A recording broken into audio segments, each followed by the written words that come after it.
Hello and welcome. Moss Adams is pleased that you joined us for today's session, Fitting Banks into a Credit Union Environment. Before we begin, I'm going to play a brief video. Welcome, and thanks for joining.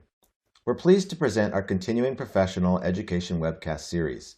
Before we begin, please keep the following in mind.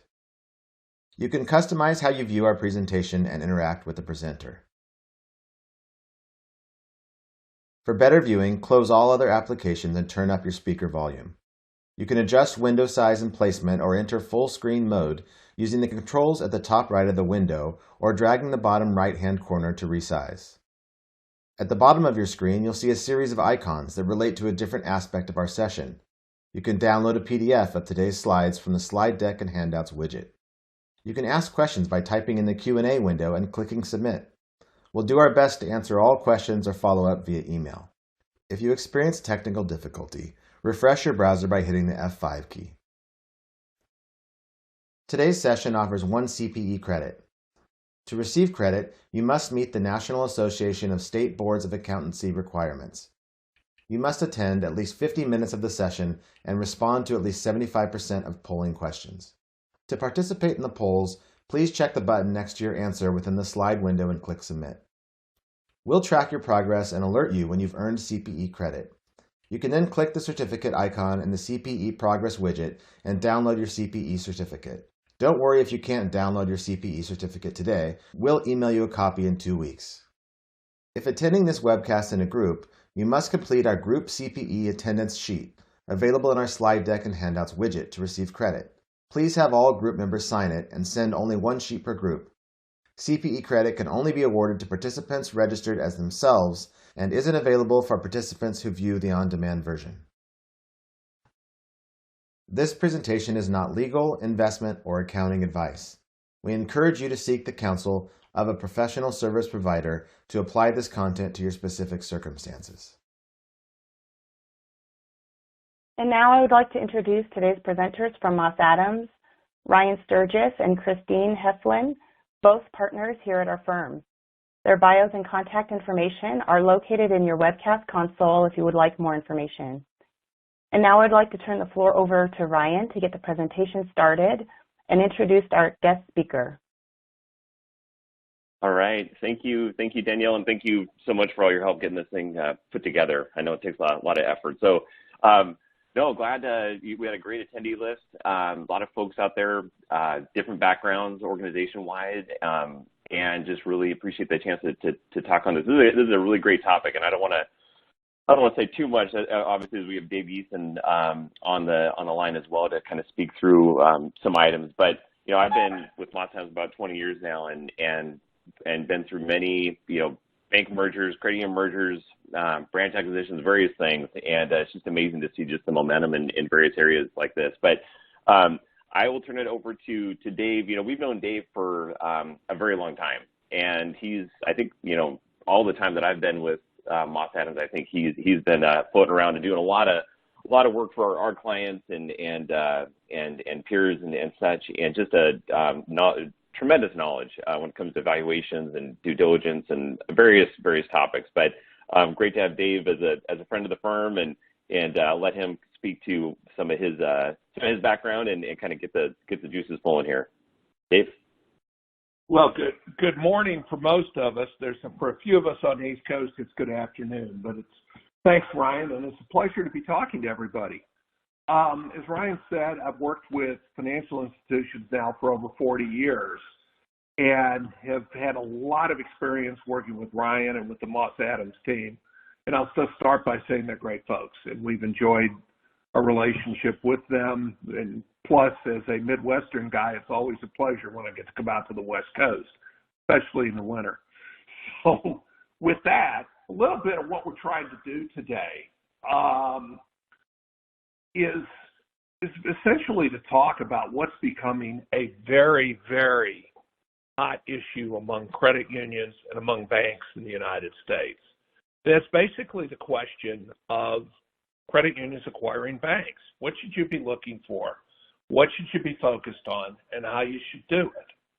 And I think from my perspective, since I've been working with the banking industry and with the savings and loan industry for years, this is an interesting topic because one of my first assignments in the industry in the late 80s was to basically look at problem savings and loans. And I had more than a few cases where I basically was asked, what can we do about this? Okay. I remember the Garden St. Germain Depository Institutions Act. For those of you who probably have either lost a little bit of hair or have some gray and remember what that was, but it basically deregulated the savings and loan industry.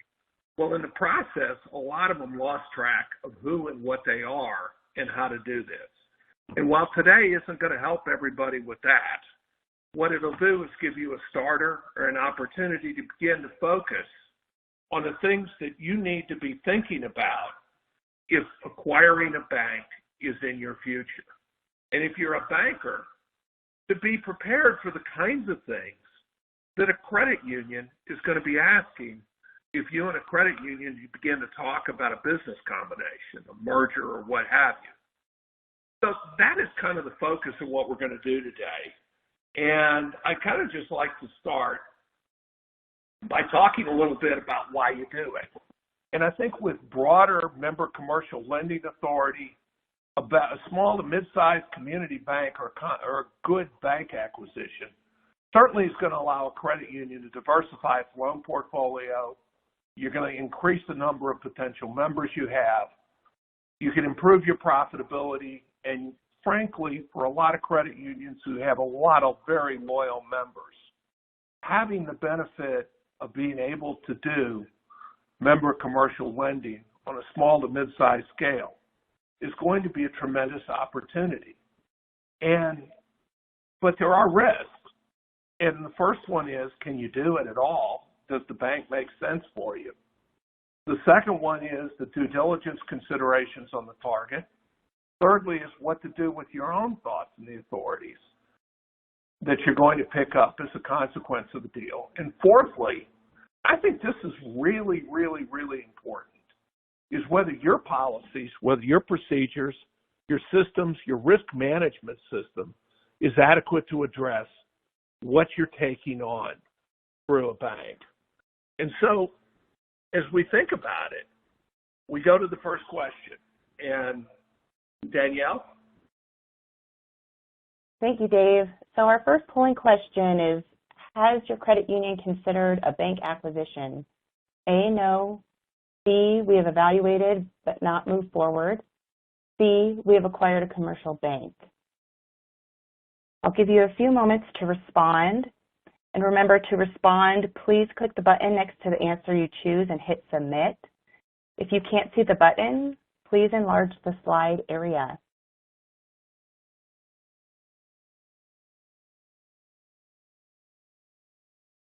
All right, we'll give everybody a few more moments to respond. I would guess, Dave and Kristine, I don't know if you have thoughts on this too, but I think that, you know, in terms of considerations of these bank acquisitions, I feel like I've only maybe the last couple of years, I feel like has been when we've really had a lot of that dialogue, right? And just kind of, because all of a sudden there's that buzz and things are happening and people are like, what is happening? They didn't even know this was a possibility. But it's been very active. They're very complex, and a lot of this it depends on the state you're in, the type of bank you're looking at, and considering those types of things. But it's a pretty robust process, and I think that kind of opens up the eyes to a lot of folks. And Ryan, you make a good point about what state you're in, because if you're in Iowa, if you're in Nebraska, if you're in Minnesota, to cite three examples, the state simply will not allow it to happen. And there's a lawsuit that was filed just yesterday in Minnesota that challenged the bank regulators' authority to do it. I'm not going to kid you, it's a controversial issue in a lot of places. And but at the same token, the community nature of a lot of banks that are being acquired, coupled with the member focus that a lot of credit unions have, make this really kind of an interesting thing.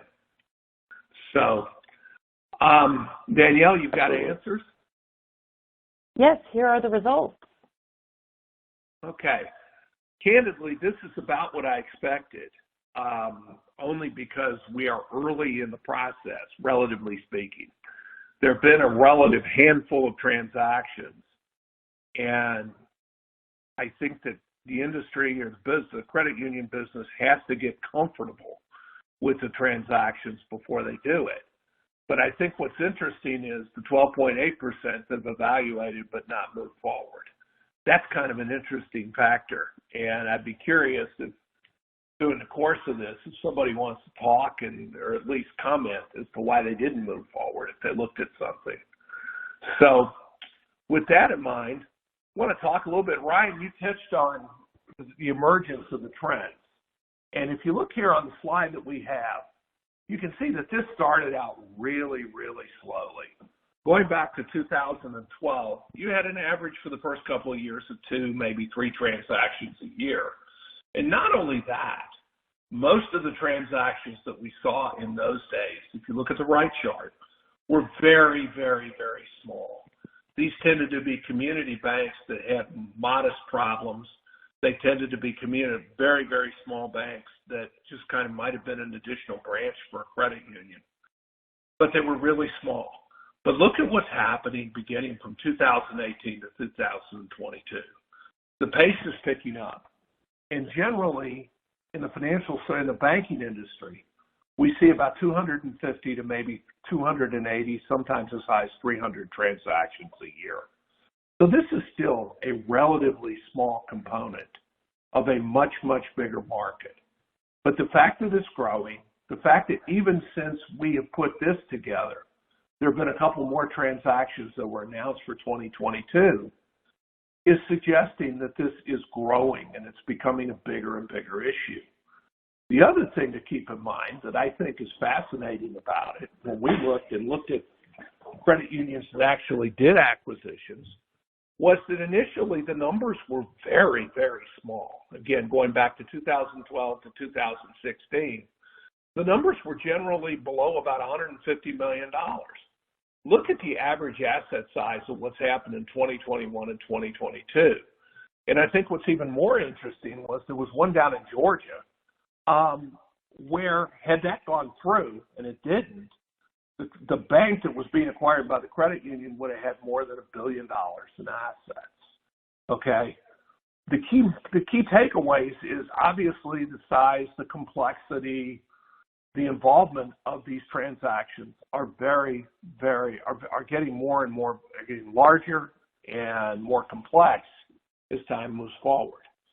The interesting question is the capital commitment that credit unions need is going to be greater as you start to look at larger transactions, particularly quality banks with strong, what we call in-place client bases.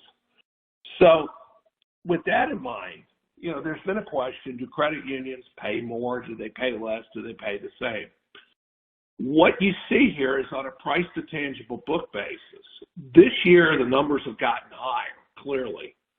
But on a price to tangible book basis, over the last few years, credit unions have actually paid about the same or a little bit less on book than comparable banks does. And again, a lot of that has to do with the individual circumstances. And unfortunately, there isn't enough transactional data to be able to make a concrete trend one way or the other.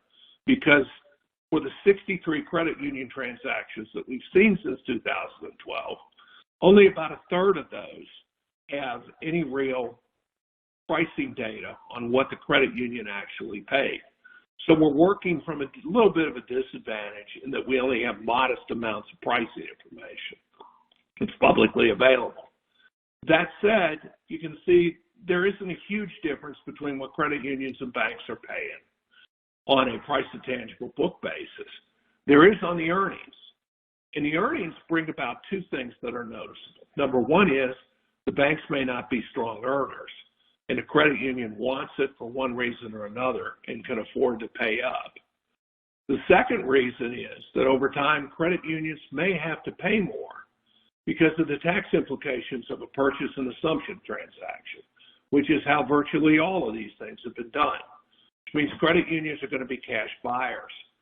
And, banks can do stock purchases. They can buy out the whole entity and merge the entities so that you're only paying taxes once. But as a consequence, you're going to have to pay, probably going to have to pay a little bit more than some of your bank brethren are. Kristine, do you want to talk a little bit about that and just kind of explain why that's the case? I sure do. As we take a look at this next slide here, it is to just spell out some of the implications between purchasing in a stock sale versus a purchase and assumption. And as Dave noted, just with the way that these deals are structured, as is allowed by the states, they are generally required to be a purchase and assumption agreement. There are a few states out there that will allow something different than that, but the vast majority will provide.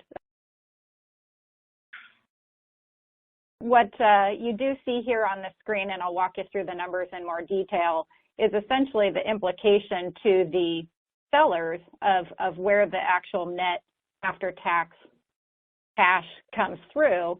And because, as Dave noted, there's a second layer of taxation that occurs when you're purchasing assets, what generally is occurring through the bid process is the sellers are looking at what do we actually get to take home here. And so if you have a comparable bid that's looking at a stock sale that might be coming in from a bank acquisition relative to an asset sale that might be coming in from a credit union acquisition, the pricing to get to the same after-tax consideration to the selling party needs to be increased from a credit union standpoint. To illustrate that here, in this scenario, we have gross proceeds of $50 million. And there's some fees that'll come out of that as natural. But what occurs in an asset sale is then when you sell those assets within the corporate entity and you compare that to your basis in the assets, you end up with a gain that occurs within the corporation. So in this example, the gain on liquidation there is $17 million. If we were to estimate that corporation was in a state where they're fed 8%, they would be potentially paying tax on a book basis of $4.7 million. We have a deferred tax asset that is in this example on the corporation's book that ultimately reduces the tax there that's paid out of pocket to $3.5 million. And so when you look at this example relative to what you see on the right-hand side there, skip down to what happens then at the shareholder level. The shareholders have to pay tax in either scenario, but the difference between these two is that the asset sale does have corporate level tax, and so $0.6 million difference between your asset sale and your stock sale. So that, if you were comparing, if there were what do you need to potentially do to have comparable offers with a $50 million intentional gross proceeds provided? You'd probably need to either gross up that purchase price by $2.6 million, or you'd end up looking at how would you build into the purchase and assumption agreement itself some sort of remedy for dealing with the tax implications there.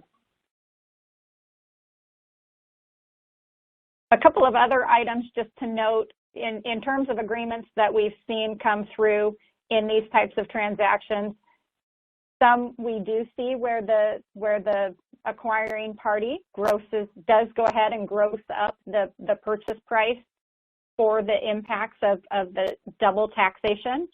And then in other agreements, we see where essentially the purchase and assumption agreement allows the cash that's coming over to the credit union to be reduced by the amount of taxes being paid. So essentially the way the agreement reads is the buyer is on the hook for those taxes because they're accepting a lower amount of cash to come over in the deal. So in essence, the sellers are made whole. The other pretty key implication for a number of institutions that have bank-owned life insurance is that when you do go through a purchase and assumption agreement or an asset purchase, that BOLI becomes a taxable event. And so that's another significant timing difference that comes into play in these types of transactions, that if you're looking at making sure that you've got all the tax pieces considered, to the extent that there's been increases in cash surrender value over a number of years that a bank will generally consider to be permanent tax savings, those ultimately get recaptured and taxed in a transaction like this. And so just a notion is given to what will the gains be, the taxable gains that are subject to double taxation. It's important to factor in some of the implications of bank-owned life insurance being taxable in an asset purchase, whereas they'd be non-taxable if it was able to be structured as a stock purchase. So these are a couple of the things that, as we've worked through with our clients, taking a look and considering the tax implications of transactions structured, these are the areas that we've tended to spend a good amount of time with, helping clients to understand the overall implications and how that ultimately plays into the bottom line. With that, Kristine, Dave, I'll turn things back over to you. Oh, go ahead, Ryan. Yeah, real quick, and sorry, this is just a question that I had, and not trying to put anybody on the spot, but in terms of these actors, what about S-corps? I'm just kind of curious too, because there's still a lot of S-corp banks out there, and I got to imagine there's different challenges with those from like a taxation standpoint. Yes, that's a great question, Ryan, and generally the S corporations automatically are in a single level of tax situation, so it ends up being less punitive for an S corporation to sell than what we see with a C corporation that requires that double layer of taxation. So it's perhaps a little better scenario with an S corporation, but I'd probably need to think through all of the details there to provide a more comprehensive answer for you. Yeah, I know, absolutely. Thank you. The difficulty with the S corporation in a lot of cases is they're managing their capital fairly closely, and I would not expect most S corps to be huge targets. They're out there, and there's a possibility on some of these. But and if you're looking at one, this probably won't apply to the level it would with a C corp. But the S corps, you just don't see. Brian's right; they're out there, but you don't see them as much.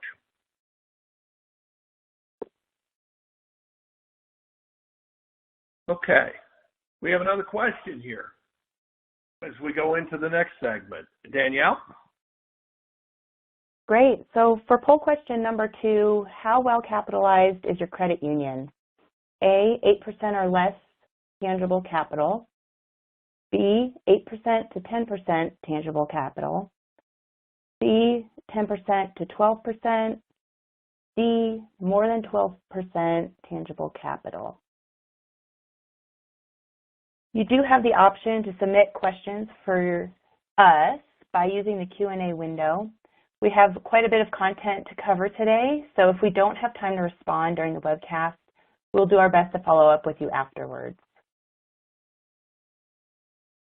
And we'll just leave the poll up here for a few more moments. This is going to be an interesting question as we move forward, because I think this is one of the challenges that we think a lot of credit unions have in doing bank acquisitions. These are the amount of goodwill and the amount of intangibles that arises from this is significant. So we'll be curious to see how this stands. And with that, here are the results. Okay, that's about what I expected. The 10 to 12 and the 12%, more than 12% tangible capital is in really great position. The 8 to 10 is going to have to manage the situation very carefully if they're going to be doing acquisitions as we move forward. Ryan, any thoughts? And then we'll... Yeah, well, this might be one of your slides, Dave, but I was curious. Obviously, these numbers probably would have been higher pre-COVID before the liquidity came in. But just in terms of stats on institutes, like credit unions that have actually done deals historically, kind of what their capital positions were? I have to imagine they're like in that C category, or you know what I mean? But I don't know. C or D better. It depends on the amount of goodwill and the amount of intangibles that come out of it. The other issue is the size of the target versus the size of the acquirer. So let's move on to the next one, and this kind of talks a little bit about it. And this one, I know everybody's going to look at this and say, oh, yuck. But what we're trying to do is just show what the impact of purchase accounting is. And we took a credit union that's got $650 million in assets. We took a target bank with a little over $200 million. They said, let's put them together. It's in a contiguous market. They all fit well. This was a good situation for both sides. So we started out, the bank was a sleepy little bank that was priced out at around 110 on book, or 110 or $27 million, okay? You can see the two banks' balance sheets on a summary basis on the left. We made some purchase adjustments to cover the allowance for loan loss and the CECL change, the goodwill, the core deposit intangible, the purchase price. We adjusted the deposits, and we obviously, with purchase accounting, reversed out the existing equity. So what you end up is you take two very, very well-capitalized financial institutions, credit union and bank, put them together, and with the level of discounts that we're seeing today in loans, with the size of core deposit intangibles increasing, they went from having combined, both of them had 11 to 12% capital. We take out the cash for the purchase adjustments, and you end up with 9.2% capital and 8% tangible capital. The 8% is critical because you certainly want to be in a position where you're well capitalized. So the first thing we're going to argue that everybody who's looking at this needs to take a hard look at is what's your credit union, assuming a pricing, what can you afford to pay? And importantly, if your credit union wants to do this, and it's going to take supplemental capital to do it, then I think it's important to make sure that you've got your supplemental capital in the door before you put a deal together. It's just that important. Because once you're negotiating a contingent consideration to getting the deal closed is not going to be, I got to raise so much in supplemental capital to get it done. So, first of all, biggest lesson, make sure the capital is in place. And importantly, risk-based capital, as we note here, is really, really, really important. Because you're going to be taking on a lot of commercial loans and commercial assets that have 100% risk weighting. And your risk-based capital may be strong, but when you mix it with what's in your portfolio and what you're bringing in, you got to be really, really sure that you're going to be well capitalized, that you're over 10.5% risk-based. The other thing to keep in mind is don't forget CECL. I know that most of you on this call in the credit union space and a lot of the bankers that we work with are just wrestling with CECL for the first time, and it will go into effect beginning January 1 for most of you. The key is if you're doing an acquisition, you're in effect getting a double hit because you're taking discounts on the loans, but you're also adjusting your allowance for loan loss to cover the potential loss that you have based on what your CECL environment is going to be. And you probably need, as part of your due diligence and part of your comfort with an acquisition, to make sure you're running this through your CECL model. And if you're not doing a lot of commercial loans, make sure that your CECL model has the capability to do the commercial lending that's being done in the target acquisition.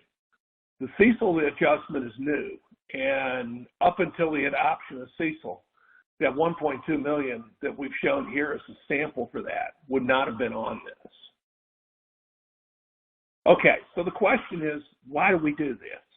What is it? And then this is the actual projection numbers from the credit union that we're showing on the previous page and what his earnings look like. And you can see if you look back from 2019 to 2021, his earnings were about 1.1 million to 1.3 million. It clicked along very nicely. Okay. So what we did was we simulated this and said, all right, beginning in 2023, let's contain his costs by 25%. Let's assume no income taxes. Here's why they do it, okay? And here's why here's the advantage to a credit union. They took this quiet little earner here of a bank and doubled his earnings. He went from about 1.2 million to about 2.3, growing to 2.6 as you get synergies on loans and you get the full benefit of cost containment. Okay, that is fairly significant, and all you've done is taken out overhead and reduced the taxes. And you can see the taxes in this particular case were not a huge issue. It was more the cost containment, the cost control that's on this, okay? The provisions are about normal because they're assuming low and moderate risk based on what their CECL model came up with. Okay, so the question that I think all of you have to ask, if this is something that's on your mind and if this is something that your credit union wants to do, is can we do this? Is this a realistic opportunity for a credit union? The challenges, and the point that I make here, and the point that we want to talk about for a few minutes now, is basically that the challenges are only beginning on day one. And I think in some ways, because this is a diversification strategy, it changes for most credit unions what their portfolio is going to look like. The question is, what bumps in the road are we going to run into? What should we plan for?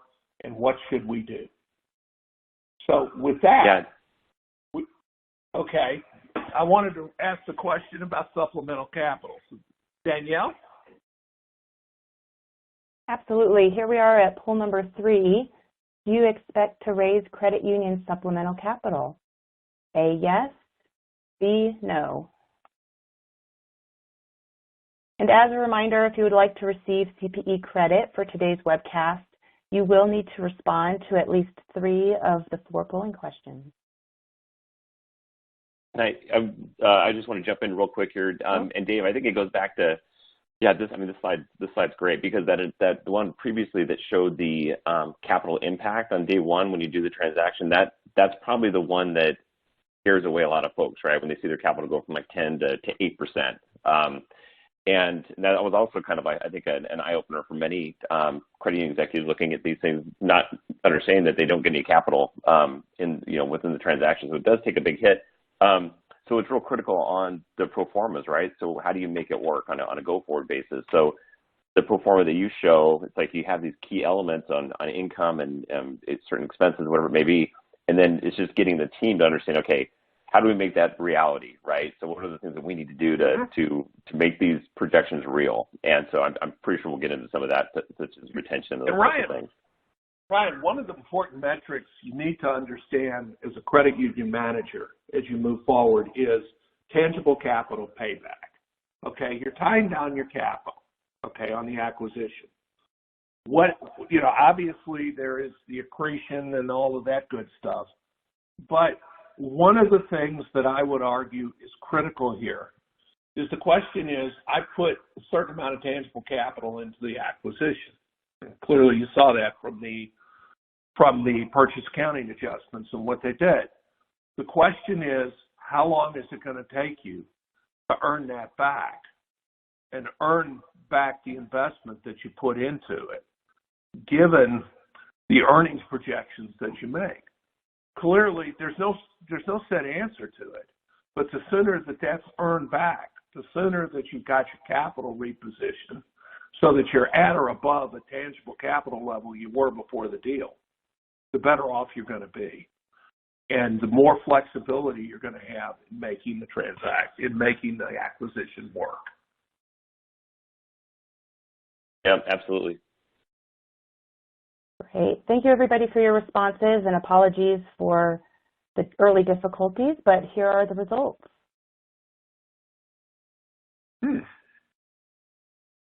Got a lot of well-capitalized credit unions here.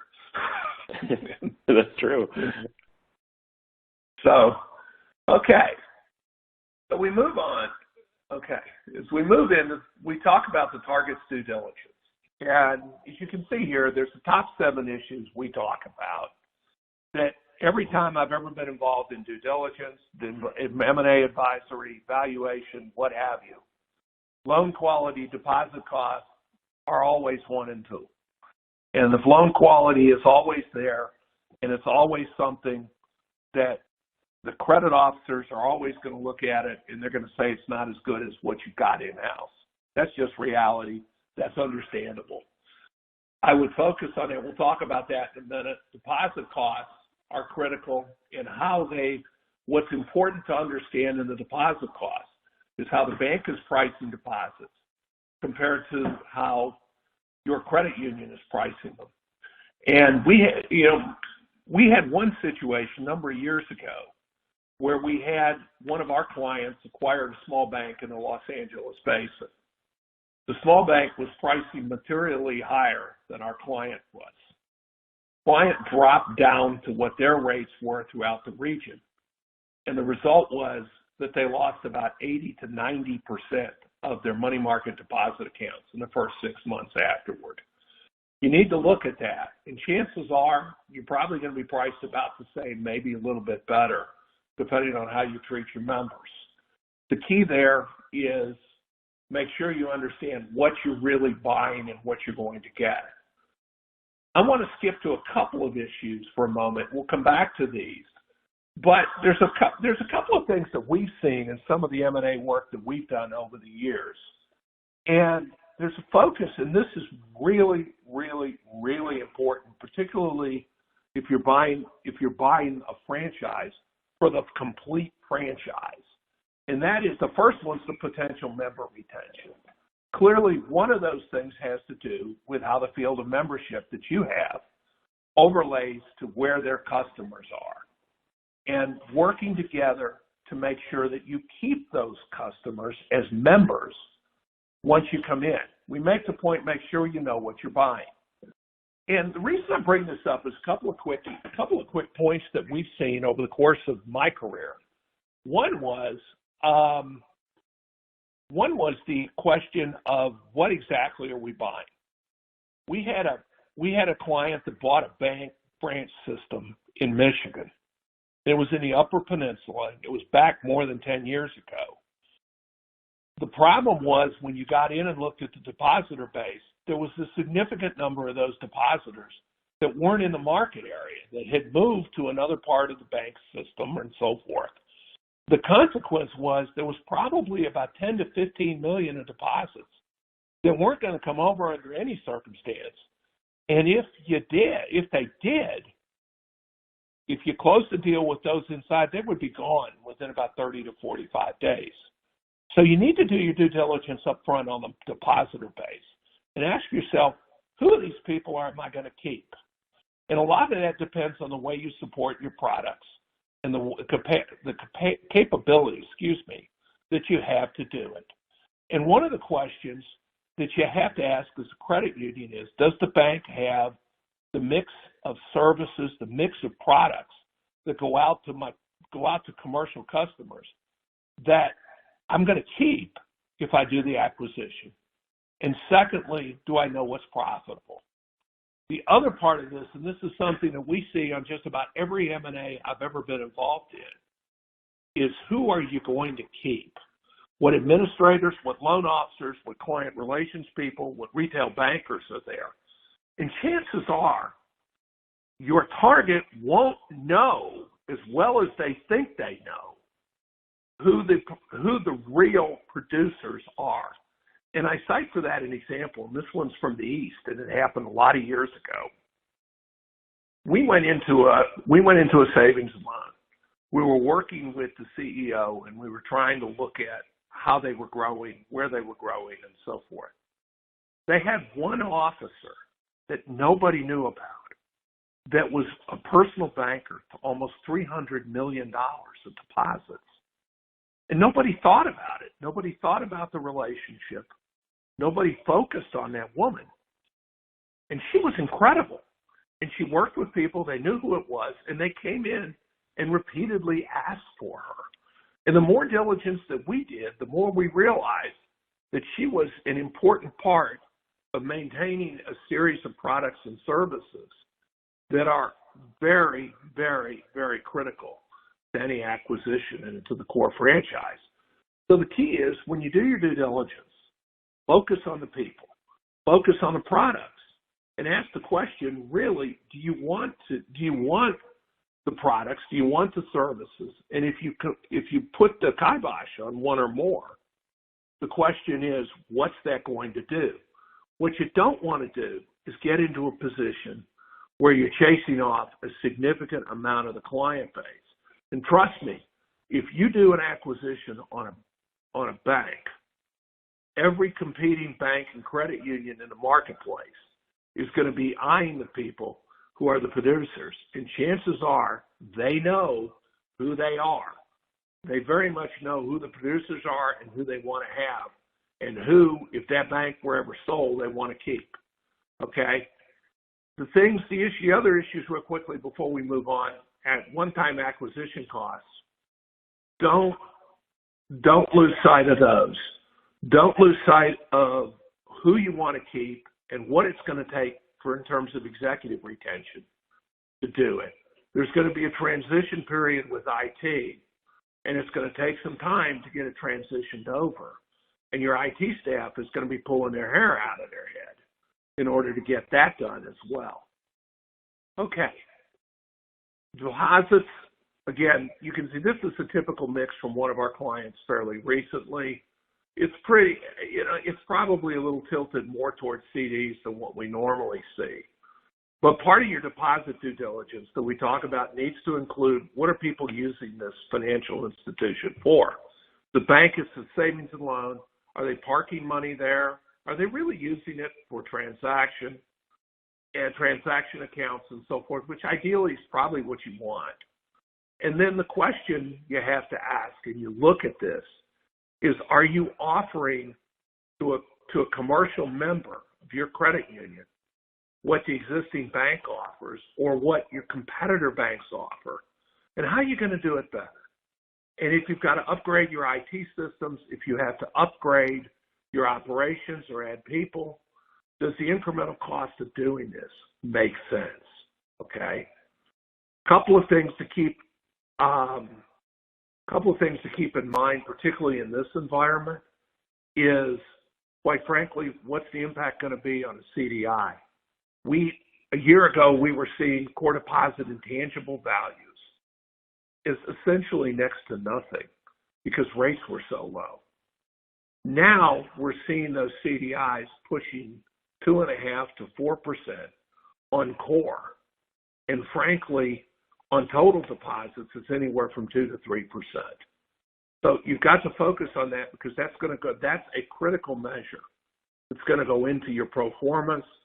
And basically, if prices reprice upward, does the transaction make sense? In other words, take your ALM model, take a hard look at how this is going to run in a changing and rising rate environment. Does their deposits make sense relative to what you've got? And are you going to be able to retain the clients? Okay.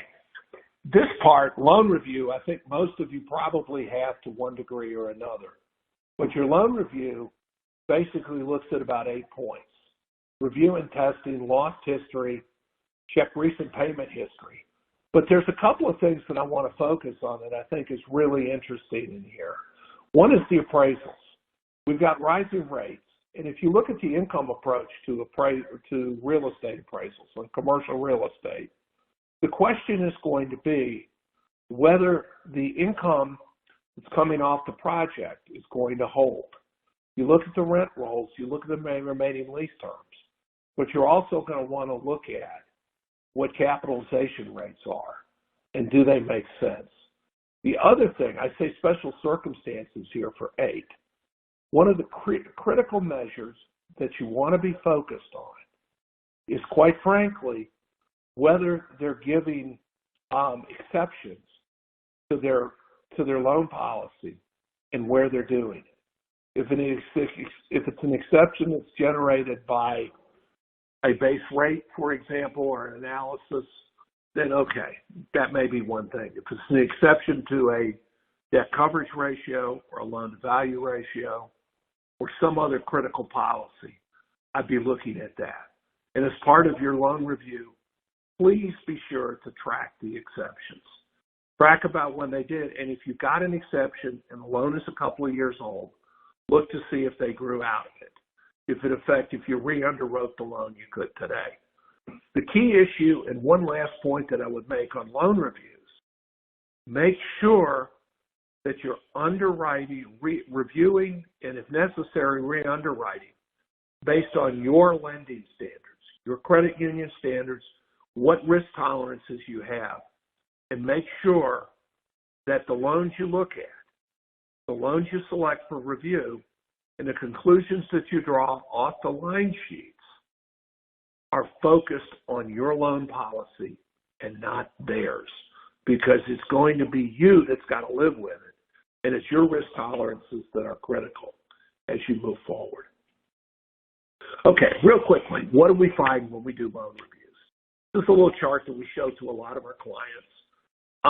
Essentially, the higher up it gets, the more frequent it happens. Borrower financials, more often than not, unless the bank is very, very good, they're not going to upgrade them. They're not going to update them. They're not going to keep them going. Stale on almost all reviews we see is a common problem. In a time of uncertainty like we're going into right now, this is a critical point.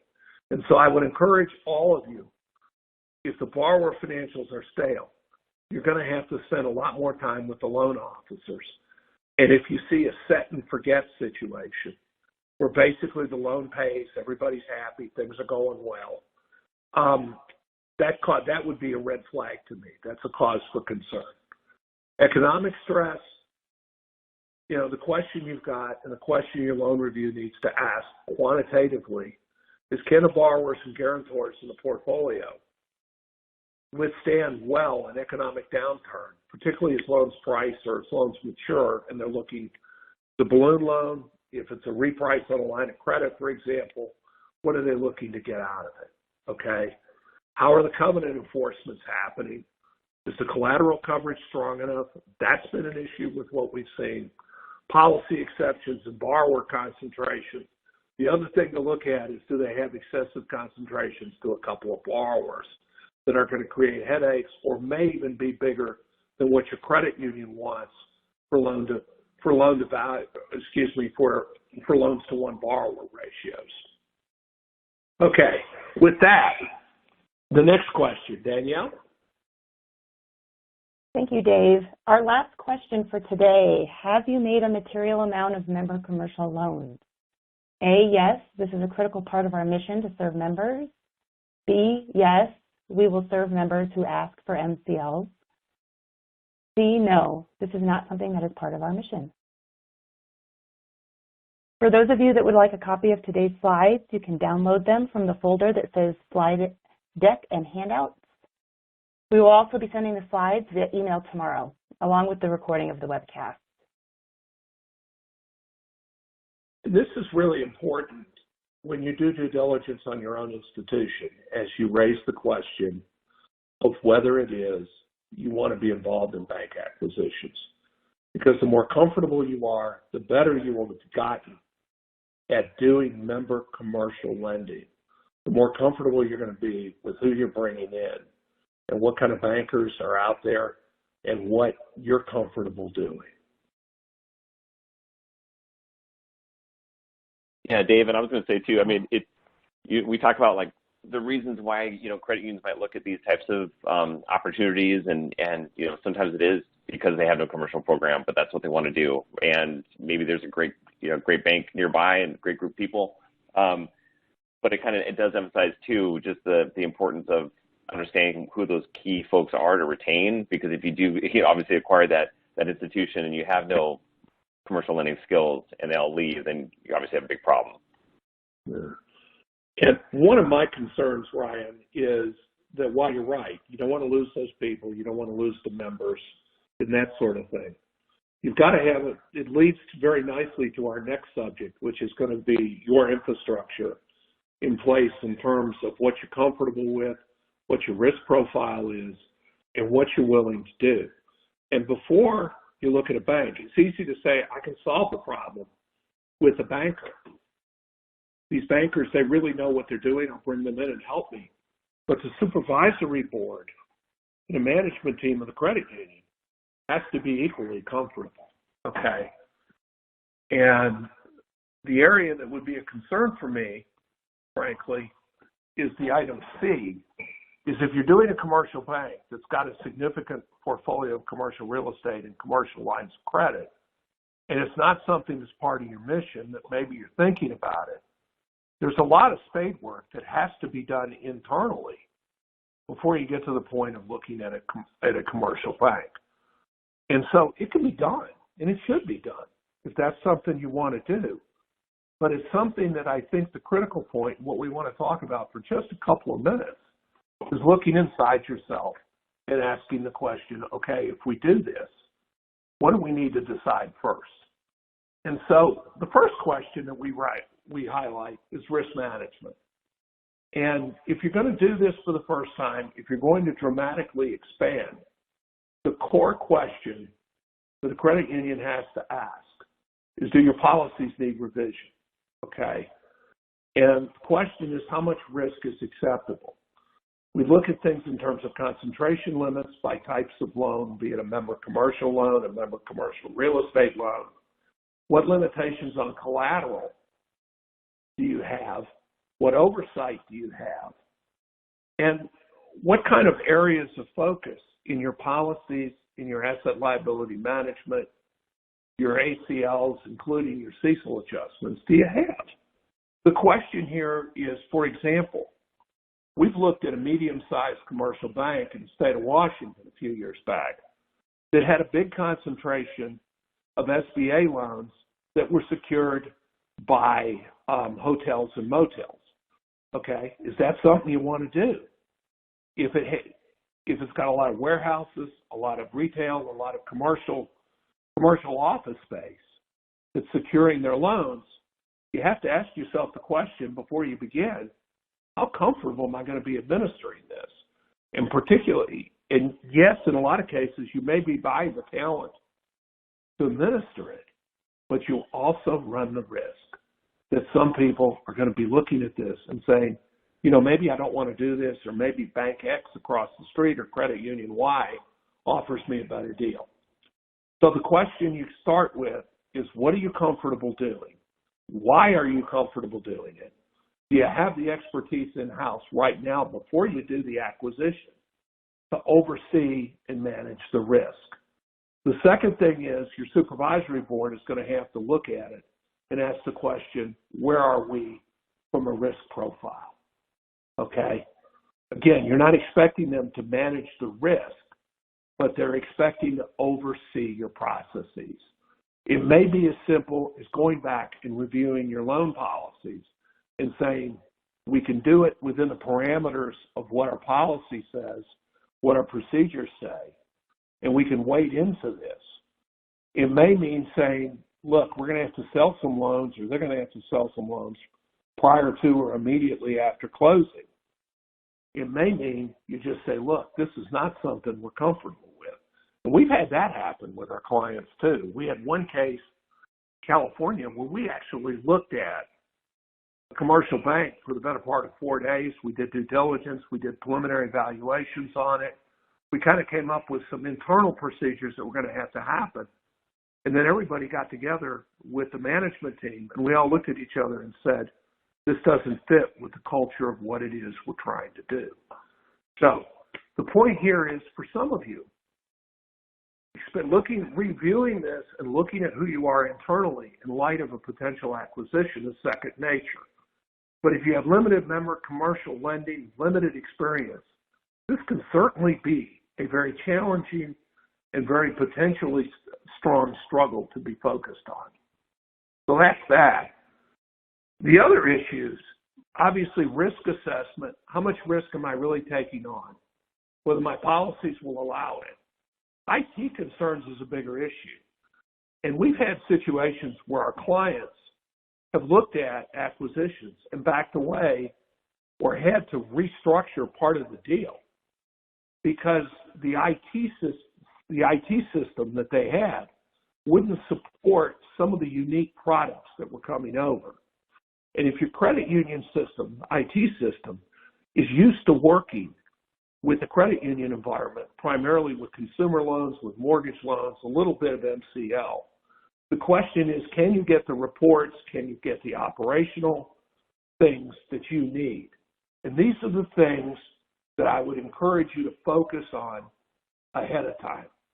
Again, your board oversight, your management capacity is important. Look at your IT, and then look at your staffing and their staffing. One of the things that we like to focus on is quite simply, is their management and their people that you identify as producers. Are they people that you want to fit in your credit union? Are they going to ascribe to your culture, your approach to doing business, and your focus? Okay. So again, the real question comes down to existing versus planned lending. Can you lock down the lending team, the consumer retail bankers? Frankly, look at their track record. That's a big issue. And one of the things that we've done is we will actually take and segment the trial balance on the loan portfolio and look at who's done what within the bank, because usually they'll list who the credit officer is. And then we'll average the grades, the credit grades that are in there. And we'll also look at the distressed credits. Again, looking for patterns, looking for focus. Okay. Information technology, we've talked about that. I would say you need to start on that almost before you announce any transactions, to look for a seamless transformation, to focus on who their provider is versus who yours. And again, we talk about an example here. You have a system where a product didn't work. The other thing is talk to your regulators. We haven't talked about the regulators yet, but the conversations need to occur during the process. If you're thinking about something, you may want to talk to your supervisory people on a private basis and just say, here's, we're thinking about doing this. Get some of their feedback on it. You need to make sure simply that the underwriting is reasonable, that you're managing the risk, and lastly, show a plan, okay? You've got to adhere to capital requirements. You've got to recover. You've got to get back to your tangible capital level. The question is, how fast can I do that? Does my risk-based capital look good? Am I going to come out of this stronger than I did before? As a final thought, to go back to one of my first points, I want to leave everybody with this one thought. Quite frankly, the reason that the savings institution business died in the mid-'80s was they weren't prepared and they didn't understand the level of risk they were taking on as they went into commercial real estate lending. A lot of cases, and we went into files and saw it over and over again, they underwrote them the way they would a residential mortgage. They relied on the appraisal. They didn't look at the quality of the borrower that was coming over, or frankly, the borrower's character. They didn't understand. We saw the same problem again when I've been involved with credit unions who made member commercial lenders to member commercial loans secured by New York City taxi medallions. And as a consequence, they got in over their head as Uber and Lyft took over in New York City and drove up the number of shared ride opportunities. Take a look at that. Our point here, look at the target, look at what you can do, but also look inside yourself. And most importantly, as you get to the process and you get to the end, hire the people, talk to your accountants, talk to your bankers, talk to folks like us who can help you out and who can work within your team framework to get this done well. With that, I'll turn it back over to Danielle. Great, thank you. Thank you, Dave, Kristine, and Ryan for a great presentation today. I also want to thank the audience for being engaged and submitting your questions to help guide today's conversation. If we didn't have time to answer your questions, we'll do our best to follow up with you after the webcast. Also, feel free to reach out to your presenters if you have any additional questions. If you met all CPE requirements, your certificate is available to download now in the CPE progress window. A copy will be emailed within 2 weeks should you have any difficulty downloading it now. And for those of you that would like a copy of today's slides, you can download them from the folder that says Slide Deck and Handouts. We will also be sending the slides via email tomorrow, along with a recording of the webcast. Finally, here's a link to an online survey for today's presentation. Thank you for joining our webcast. We hope you'll join us again next time. Take care, everyone. Thank you.